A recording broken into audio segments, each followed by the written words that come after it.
morning. Welcome to Cedar's Unitarian Universalist Church.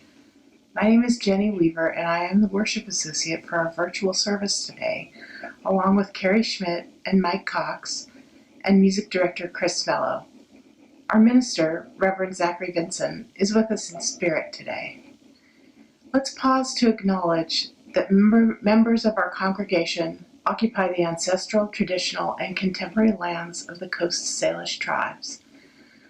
The homelands of the Suquamish, Duwamish, Clallam, and Chimacum people were ceded under duress through the Point Elliott and Point No Point treaties. We are grateful guests on these lands and affirm Indigenous sovereignty both past and present. This acknowledgement does not substitute the need to build authentic relationships with modern-day members of these tribes and to learn about their living culture and history. Our faith community is sustained by the generosity of our members. Your contribution will nourish the spiritual growth of our community through weekly worship and ongoing programs that cultivate connection, belonging, sharing, and caring. Included in the video description and displayed on the screen is information to make a contribution to Cedars through our PayPal account. Please take time either now or later in the service to make a contribution to help sustain Cedars. Your gifts are greatly appreciated. Cedars is committed to being a welcoming and inclusive community. In all the beauty of languages, cultures, and skin tones that come together in your uniqueness, we welcome you. In all the ways you experience and express gender, we welcome you. In the beauty of who you love and how you love, we welcome you. Whether you come feeling whole, feeling broken, or anywhere in between, we welcome you. With all the religious and ethical traditions that inform your spiritual life, we welcome you. No matter how long you've been away, nor how soon you will return, we welcome you. You are invited to join us with an open mind, a loving heart, and willing hands. We welcome you today and always. One of the spiritual practices in my own life is to pray every evening before I go to bed. Sometimes this is a vague, half-conscious, loving thought directed at the universe as I fall asleep, bringing to mind the faces of those I love. I often think of the words I learned from a spiritual friend of mine who told me, when I pray, not to ask God or the universe for specific things, but rather to pray only for the knowledge of God's will for me and the power to carry that out. Praying only for the knowledge of God's will for me and the power to carry that out. What does the universe will for me? How can I harness the enormous power that this seems to demand? Yet I feel that the vastness of this question has a simple answer. This higher power, whom we call by many names, sometimes only wants me to keep taking deep breaths. And I have the power to carry that out by slowing down, drawing my breath in, and letting it out. Other times, when I ask the universe, what is your will for me? The answer is larger. What is your will, universe? What should I do? About 3 years ago, I asked this question, and I felt the answer inside me emerge. I needed to go back to school to fulfill the lifelong dream I had of becoming a nurse. I now have 1 more year to go until I finish school, and it's very hard work. There are times when I wonder whether I might have misunderstood that answer from my loving higher power. Is this really what I'm supposed to be doing? The answer always comes to me. Yes, this is God's will for me, and I have been given the power to carry it out. One step at a time, I am able to walk this path. By serving others, I am so served. By reaching out to someone who is suffering, my own suffering can be eased. The golden strands that connect us to each other are what makes us beautifully human. And so I dedicate the lighting of the chalice this morning to the sacred act of helping others. May we bring light to the darkness. As we come together to worship, we remind ourselves to treat all people kindly because they are our brothers and sisters, to take good care of the earth because it is our home, and to live lives full of love and goodness because that is how we will all become the best that we can be.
Welcome.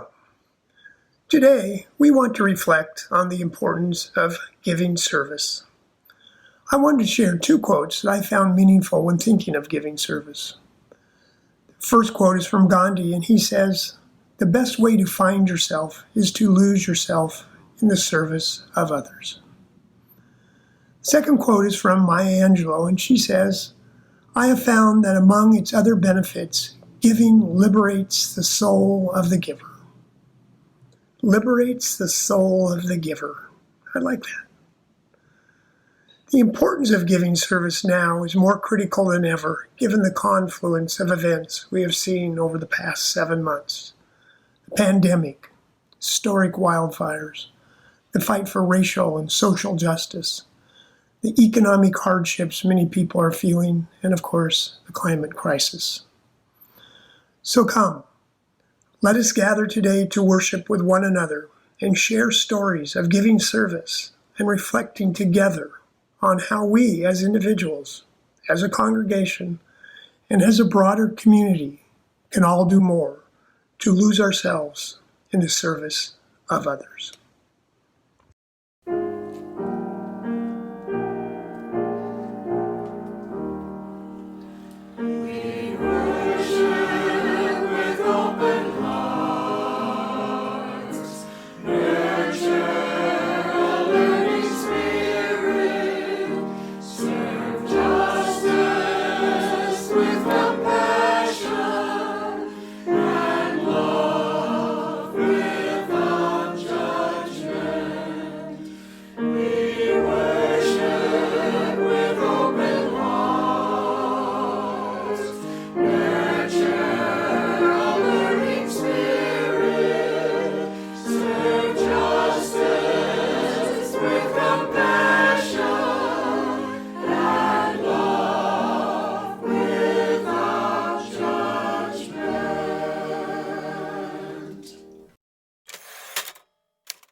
Good morning.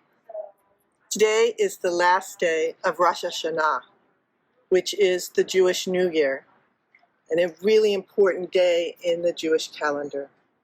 It is both marks the moment of creation and is the beginning of what are called the High Holy Days, or the Days of Awe, leading to Yom Kippur. And during Rosh Hashanah, one of the things that you are supposed to do is called Teshuvah. Teshuvah. Teshuvah means a return to your best self. And one of the ways you do this is to acknowledge the mistakes you've made over the course of the year, apologize to the people that you've harmed or wronged, and then open yourself up again freely to the beginning of the new year. A return to your best self is something I think we can all aspire to. And in honor of the Jewish New Year, I want to tell a story from the Jewish tradition. This is a story called Bagels from Benny, written by Aubrey Davis, but actually based on a 16th century story from Spain. So, Bagels from Benny. Benny and his grandfather lived in a small town where his grandfather owned the bagel shop. And every day people came and enjoyed the delicious bagels that Benny's grandfather made. And every day the people said, "These are so delicious, thank you. These are so great, thank you. These are so filling, thank you." And every day Benny's grandpa said, "Don't thank me." And one day when the store was closed and the last customers had left, Benny turned to his grandfather and said, "Why shouldn't they thank you?" And Benny's grandfather said, "Benny, what are bagels made of?" "Flour." "Where does flour come from?" "Wheat." "And where does wheat come from?" "The earth." "And Benny, who made the earth?" Benny said, "God made the earth." Benny's grandfather said, "Exactly. We should thank God for the bagels." And so that's exactly what Benny did. He took a moment, he centered himself, and he sent up a prayer, and he said, "Thank you, God, for the bagels." And you know what? He didn't get a response. He was a little bothered by this.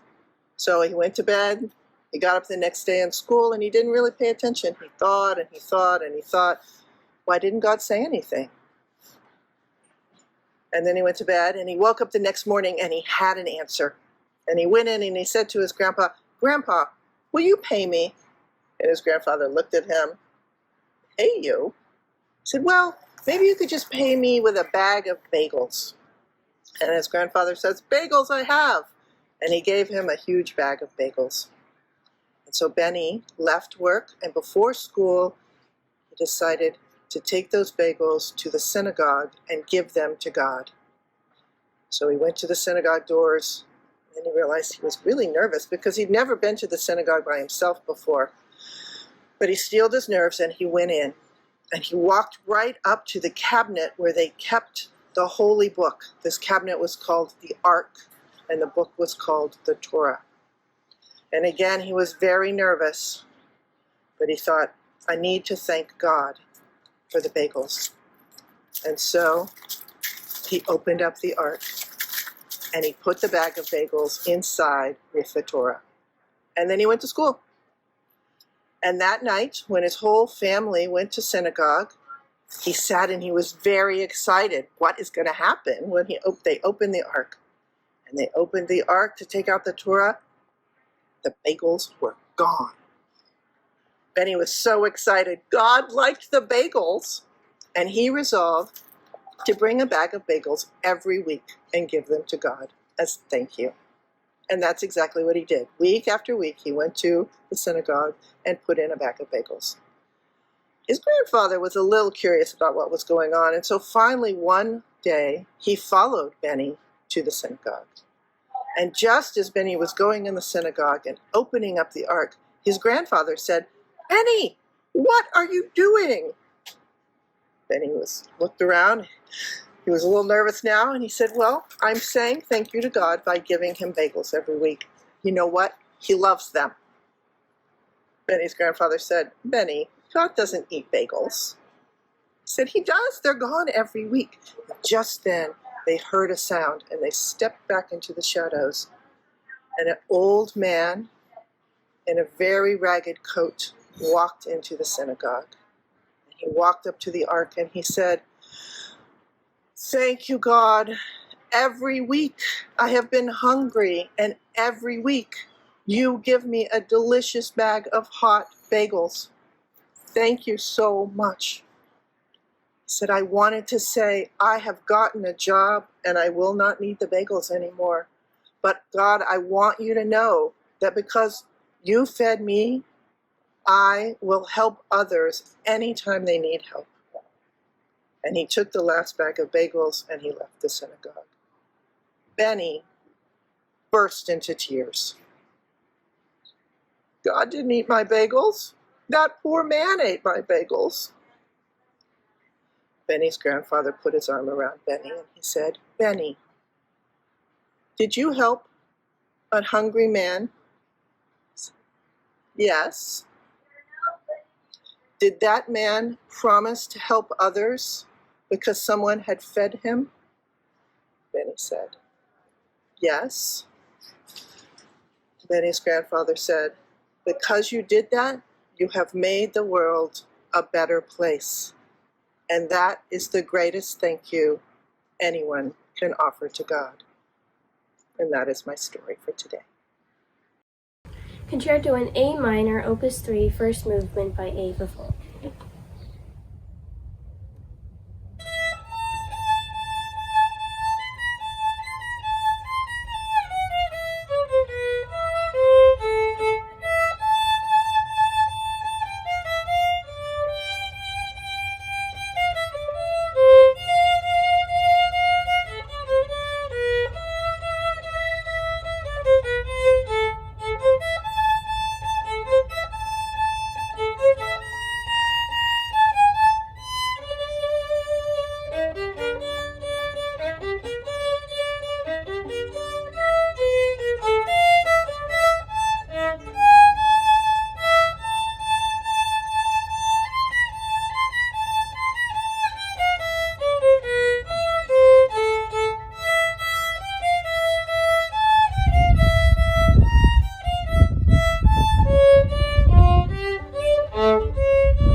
I'm going to share a poem, a prayer with you.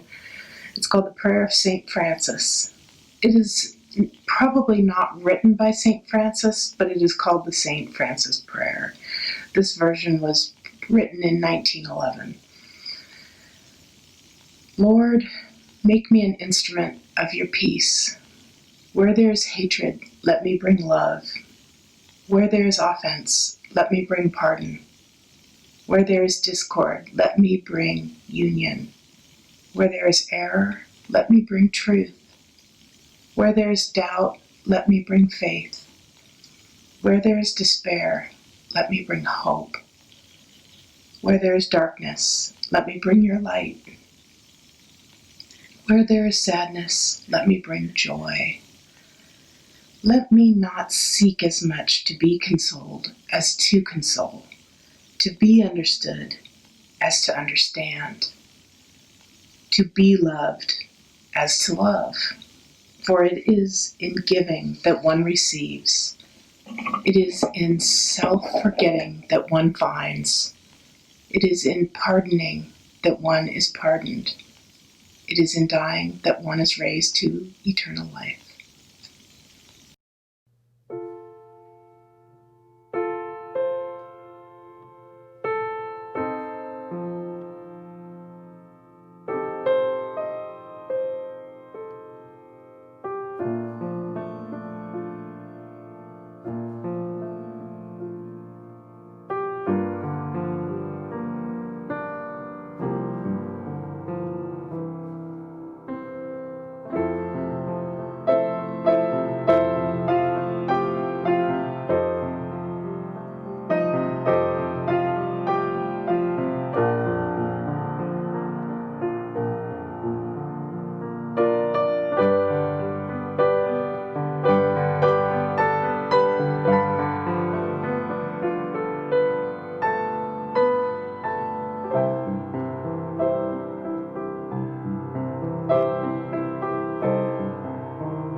Welcome again.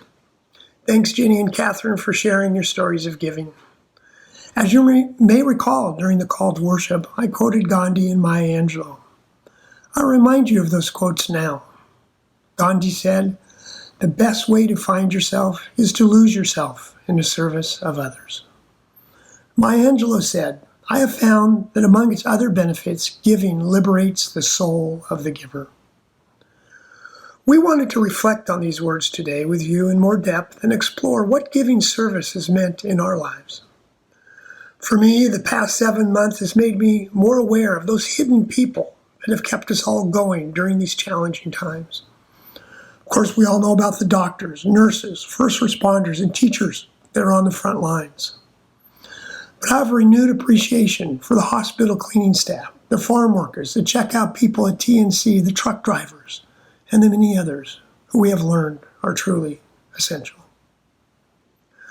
I've also become more aware how Cedar members are giving service during these uncertain times. Cedar members are working to ensure that our upcoming elections are fair and encouraging people to vote. Cedar's pastoral care team and others are reaching out and checking in on how members are doing. Cedar members continue to provide food for those in need at Super Suppers and by donating to Helpline House and Fishline. Cedar members continue to fight for racial and social justice. And Cedar members continue to sound the alarm about the climate crisis. And the list goes on. However, there's also many instances that run contrary to the good going on around us. We hear daily about cases of selfishness, greed, deception, and division. When you hear enough of these stories, you start to wonder what is in the soul of some people. But I continue to have hope because I see people giving service right here at Cedars and in our broader community. I continue to have hope because I think giving service can heal the divisions with people who otherwise disagree with each other on so many issues. I continue to have hope because I think people will discover, if they have not already, giving liberates the soul of the giver.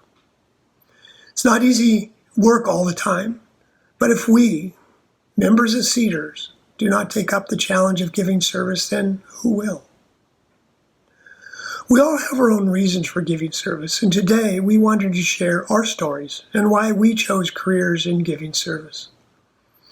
I believe by telling our stories, you can reflect on your own giving stories and share those with others.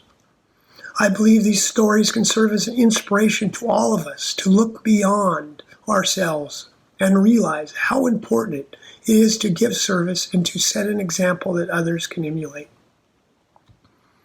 As some of you know, I worked in Africa for 5 years. I was a Peace Corps volunteer in Malawi, where I was a math and science teacher. I then went on to work as a United Nations volunteer in Togo, building wells and latrines for primary schools. I then was a public servant for different governmental agencies in the United States for another almost 30 years. I think the point at which I decided I wanted to make a career of public service when I was a teacher in Peace Corps, and I realized a couple of things. One, helping others is good for the soul. I enjoyed working with students and seeing them improve and succeed. It was gratifying to see the lights go on when they start to understand concepts like evolution or chemical bonds.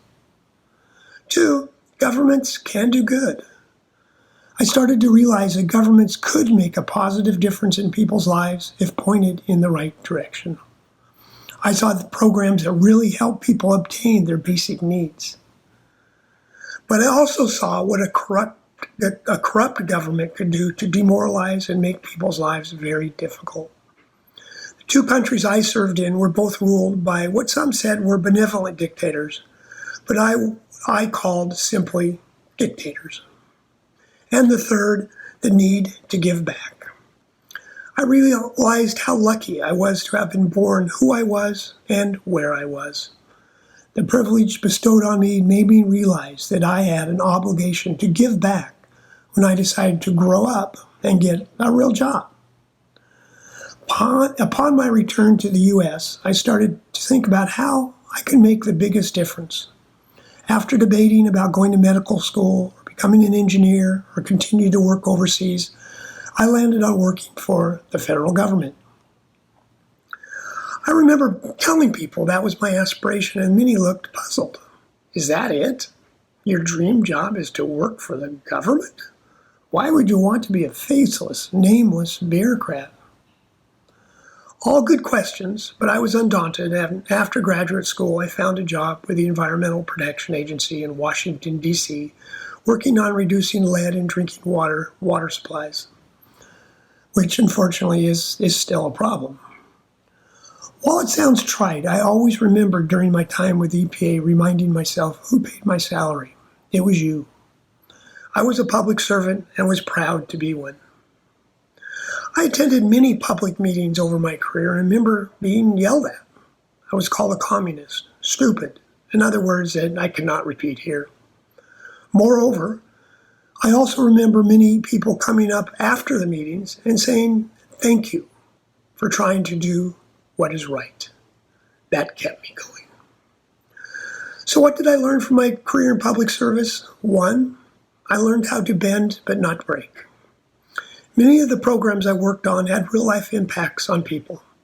I learned the importance of listening and trying to work together to find solutions that maintain EPA's goal of protecting human health and the environment, but at the same time finding solutions that worked for others. Second, I learned the importance of going to people's home turf. I remember going to a meeting in Yakima to discuss a report we had done about groundwater contamination by the dairies in the area. About 100 people showed up, and while they had disagreed with me, several of them afterwards thanked me for being brave enough to come to their home and present the findings of our report. I learned about patience and persistence. While Change comes slowly at times. I found that I could make a difference in individuals' lives, in communities, and in public policy that shapes people's life if I was patient and, most importantly, persistent. And fourth, as Gandhi said, the best way to find yourself is to lose yourself in the service of others. Thank you, and I yield the floor to Carrie. Carrie, take it away. When Mike Cox first approached me about this service on service, he asked if I had been in the Peace Corps. The answer, sadly, was no. Then he came back later and asked if I would talk about teaching. This request caused me to pause for a minute and ask myself, is teaching an act of service?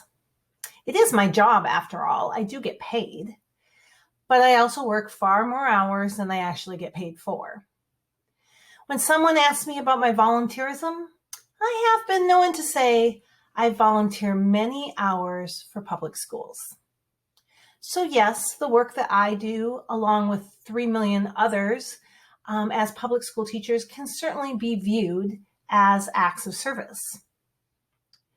Now from here, I was supposed to go on and talk about why I have chosen the service profession as my career and why I find it so meaningful, as Mike has just done. Normally, that would not have been hard for me. Anyone who knows me knows I love my job. I feel I have the best job in the world. I would never want to do anything else. But as I pondered the question, is teaching an act of service? I found myself asking a different question. Is there a danger in viewing teaching or nursing or government work as an act of service? So I hope you will now forgive me as I stray from talking about teaching as an act of service to why we might want to rethink how we view teaching and other service-oriented careers. Teaching is often referred to as a vocation, something we are called to do. For some, saying teaching is their calling may suggest some type of divine influence, but I think for most teachers, it simply means that they felt a pull towards the job. They felt they were meant for this line of work. This was certainly the case for me. Teachers were the most important people in my life growing up. While I struggled to fit in at home, my teachers all seemed to understand and appreciate me. There was Mrs. Gilbertson, my second grade teacher, who always made sure I had books to read. Mr. Gulbert, my fifth grade teacher, who patiently listened to my stories, many of which I made up just to have an excuse to talk to him. And most importantly, Mrs. Vold, my seventh grade English teacher, who literally saved my life after my lifelong friends dumped me overnight and I was distraught and suicidal. Because of the love and attention I received from these individuals, it is not a surprise I went into teaching. While I debated what level I wanted to teach, I never seriously considered any other career. Still, I believe there is a danger in viewing teaching as a calling. It suggests that teachers are simply born and that teaching doesn't really require training beyond knowing the subject being taught. It also suggests that only people who feel such a calling can be teachers, an excuse that some of you have given me when I tried to recruit you to teach in Cedar's RE classes. Describing teaching as a calling gives the impression that the ability to teach is innate and unchanging. Yet teacher training programs are rigorous. Teachers must continue to take continuing education credits throughout their career. And good teachers constantly reflect on their craft and work tirelessly to always be better. Despite such thorough training and ongoing conscientious dedication to their work, a couple of years ago, the Washington Post ran an article with another question about teaching as its headline: Are teachers professionals?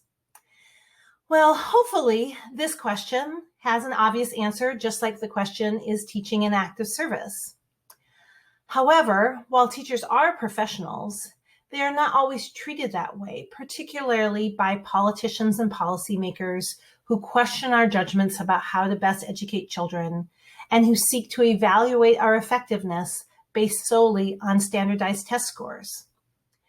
Non-teachers love to give teachers advice, based presumably upon their own experiences as students.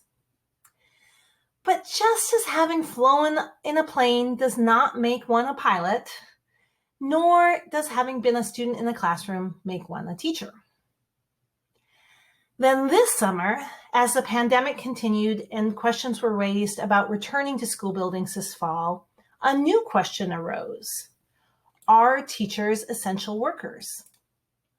Many, including the White House, sought to deem teachers essential workers to force teachers back into classrooms. Are teachers essentials?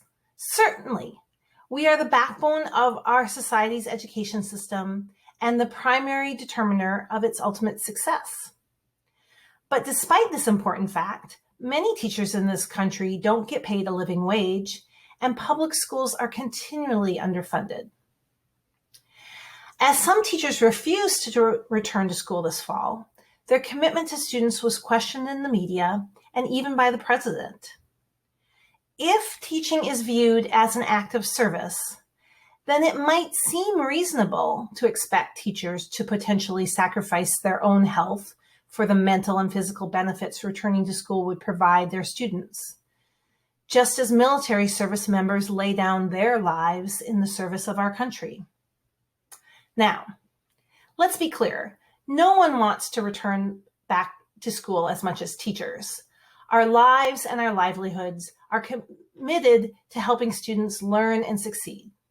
We want to return to work safely, though, and the coronavirus has made our job that much riskier in the classroom. When teachers such as myself spoke out about opening schools this fall, we did not speak only for our own safety or the safety of our families. We were also concerned for the safety of our students, their families, and our community as a whole. Teachers are not immune to sacrifice. Teachers sacrifice almost daily for their students, whether it's buying school supplies with their own money or forgoing time with their own children and families in the evenings to grade and plan lessons. This is especially true right now as teachers struggle to create meaningful online lessons. In addition, most teachers, including myself, have come to terms with the fact that they would give the ultimate sacrifice, their lives, in order to protect their students from a school shooter. When schools do reopen in person, teachers will potentially sacrifice their own health returning to the classroom. In fact, at least 6 educators in 5 states have died from the coronavirus since schools reopened in those states this fall. So why do we do it then? If the work is so demanding, the pay mediocre, we are subject to public criticism, and it requires such sacrifice? I guess it does come back to teaching is an act of service. I care. I want to make a difference. As a teacher, I help young people discover their purpose. I inspire them to strive for success. I teach them that words matter. I prepare them to be good citizens in the world. And just like Mrs. Gilbertson, Mr. Gulbert, and Mrs. Vold did for me, I change lives.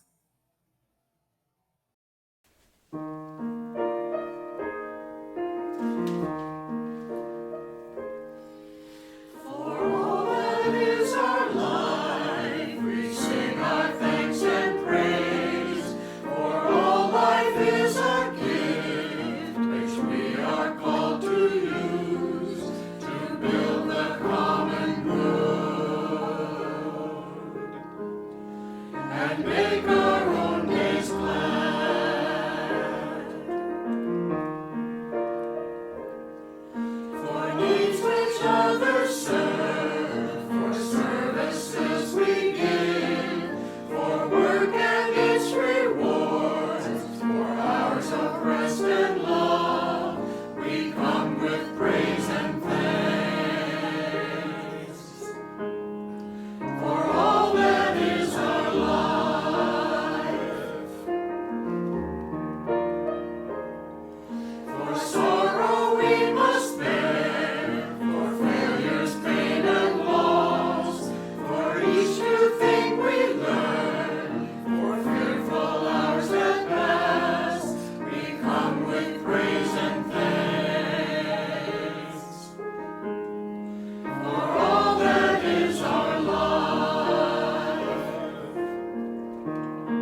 We extinguish this flame, but not the light of truth, the warmth of community, or the fire of commitment. These we carry in our hearts until we are together again. Our benediction today. May we be an instrument of peace, love, and connection. May we be given the knowledge of our own loving higher power's will for us, and may we be given the power to carry that out in whatever form the universe asks. Thank you. Amen, and blessed be.